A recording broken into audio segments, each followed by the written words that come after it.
Gulf நியூஸின் தமிழினுடைய விரிவான செய்திகளில் தமிழக வெற்றிக் கழகத்தில் 23 பெண்களுக்கு போட்டியிட வாய்ப்பு.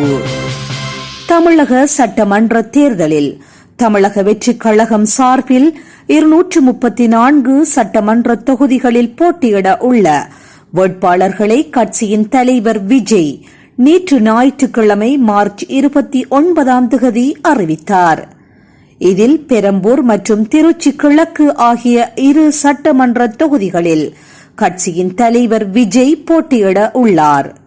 மேலும் தமிழக வெற்றிக் கழகத்தின் 234 வேட்பாளர்களில் 23 பெண்கள் இடம்பெற்றுள்ளனர்.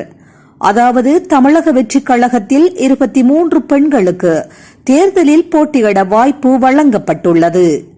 தமிழகத்தில் திமுகவின் 164 வேட்பாளர்களில் 18 பெண்களே தேர்தலில் போட்டியிட உள்ளனர். நாம் தமிழர் கட்சி சார்பில் 117 பெண்கள் வேட்பாளர்களாக அறிவிக்கப்பட்டுள்ளனர்.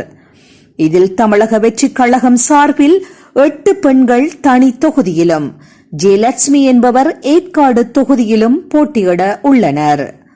மேலும் தமிழக வெற்றிக் கழகத்தில் போட்டியிட வாய்ப்பு அளிக்கப்பட்ட 23 பெண்களின் குறித்த விவரங்கள் பின்வருமாறு: திரு வி கே நகர் தனி தொகுதி பல்லவி, குமாரபாளையம் தொகுதி விஜயலட்சுமி, மதுராந்தகம் தனி தொகுதி எழில் கேத்தரின், திருப்பூர் வடக்கு தொகுதி சத்யபாமா, குடியாத்தம் தனி தொகுதி சிந்து, ராணிப்பேட்டை தொகுதி தாஹிரா, செங்கவல்லி தனி தொகுதி சுஜாதா, பாப்பிரெட்டிப்பட்டி தொகுதி திலகவதி, ஏற்காடு தொகுதி ஜே லட்சுமி, பவானிசாகர் தொகுதி கலைச்செல்வி, தாராபுரம் தனித்தொகுதி கௌரி சித்ரா, அவினாசி தனித்தொகுதி கமலி, வாசுதேவநல்லூர் தனித்தொகுதி அமுதா ராணி, சிவகங்கை தொகுதி குழந்தை ராணி நாச்சியார், ஆத்தூர் தொகுதி கலைச்செல்வி, கவுண்டம்பாளையம் தொகுதி கனிமொழி,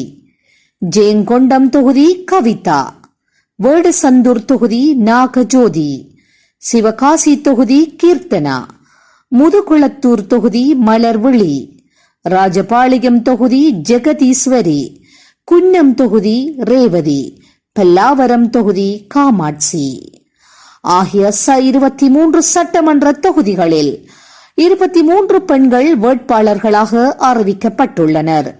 இது திராவிட முன்னேற்றக் கழகத்தில் அறிவிக்கப்பட்டுள்ள பெண் வேட்பாளர்களை விட அதிகம் ஆகும். தமிழக வெற்றிக் கழகத்தில் பெண்களுக்கும் வாய்ப்பு அளிக்க வேண்டும், முன்னுரிமை அளிக்க வேண்டும், மதிப்பு அளிக்க வேண்டும் என்பதன் அடிப்படையில் சட்டமன்ற தேர்தலில் போட்டியிடுவதற்கு 23 பெண்களுக்கு வாய்ப்பு வழங்கப்பட்டுள்ளதாக கட்சி வட்டாரத்தில் கூறப்படுகின்றது.